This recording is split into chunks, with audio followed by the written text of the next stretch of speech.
লক্ষ্মীর ভাণ্ডারে 1000 টাকা থেকে 3000 টাকা, তাহলে রাজ্যবাসীর জন্য কি শীঘ্রই সুখবর? দেখে নিন আজকের এই ভিডিওটির মধ্যে। ওয়েস্ট বেঙ্গল লক্ষ্মীর ভাণ্ডার স্কিম আপডেট। রাজ্য সরকার ক্ষমতায় আসার পর থেকে একের পর এক নতুন নতুন জনকল্যাণমূলক প্রকল্পের সূচনা করেছেন। এই প্রকল্পগুলি গ্রামের সাধারণ মানুষের যথেষ্ট উপকারে এসেছে। তিনি যেহেতু একজন মহিলা মুখ্যমন্ত্রী, তাই রাজ্যের মহিলাদের আত্মনির্ভর করে তুলতে মহিলা ভিত্তিক নতুন নতুন প্রকল্পের সূচনা করেছেন।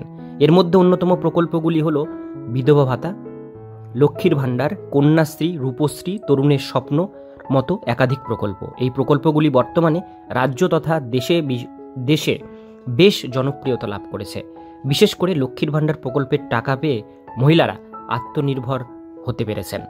তবে এই লক্ষ্মীর ভাণ্ডার নিয়ে একাধিক সময় টাকা বৃদ্ধির দাবি উঠেছে একাধিক মহল থেকে। এবার এই লক্ষ্মীর ভাণ্ডারের টাকা প্রায় 3 গুণ বৃদ্ধি করতে চলেছে রাজ্য সরকার। এই খবর আসা মাত্রই চারিদিকে হইচই পড়ে গিয়েছে। বর্তমানে লক্ষ্মীর ভাণ্ডার মহিলাদের মাসিক 1000 টাকা ভাতা প্রদান করা হয়।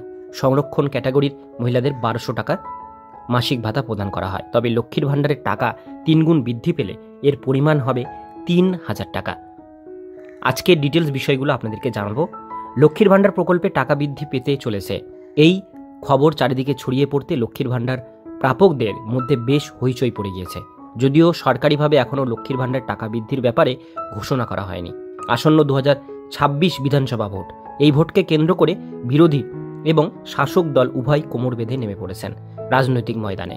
সাম্প্রতিক ঘটে যাওয়া রাজ্যের বেশ কয়েকটি ঘটনা, যেমন আরজি কর থেকে শুরু করে শিক্ষক দুর্নীতি মামলায় শাসক দল বেশ চাপের মধ্যে রয়েছে। শাসক দলের বেশ কয়েকটি তাবড় নেতা জেলে বন্দী রয়েছে। এই মতাবস্থায় শাসক দল তাদের ভাবমূর্তি ফেরাতে নতুন কৌশল অবলম্বন করছেন। ইতিমধ্যেই বাংলা আবাস যোজনার প্রথম কিস্তির টাকা সকলে অ্যাকাউন্টে ঢুকতে শুরু করেছে। এবার জনগণকে খুশি করতে আরও নতুন কৌশল অবলম্বন করতে চলেছেন রাজ্য সরকার। তাই অনেকে মনে করছেন 2026 বিধানসভা ভোটের আগে হয়তো লক্ষ্মীর ভাণ্ডারের টাকা পুনরায় বৃদ্ধি করতে পারে রাজ্য সরকার। লক্ষ্মীর ভাণ্ডারের টাকা বৃদ্ধির ব্যাপারে শাসক দলের তরফে এখনও কোনো ঘোষণা প্রদান করা না হলেও এই ব্যাপারে রাজ্যের বিরোধী দলনেতা শুভেন্দু অধিকারী বক্তব্য রেখেছেন।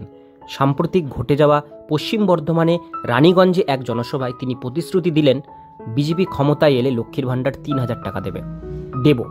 এছাড়াও গ্রাম বাংলার গরিব সাধারণ মানুষের বাড়ি দেব, প্রতি বাড়িতে বিদ্যুতের সুবিধা দেব, শৌচাগার দেব, সাধারণ মানুষের সমস্ত মৌলিক চাহিদা আমরা পূরণ করব।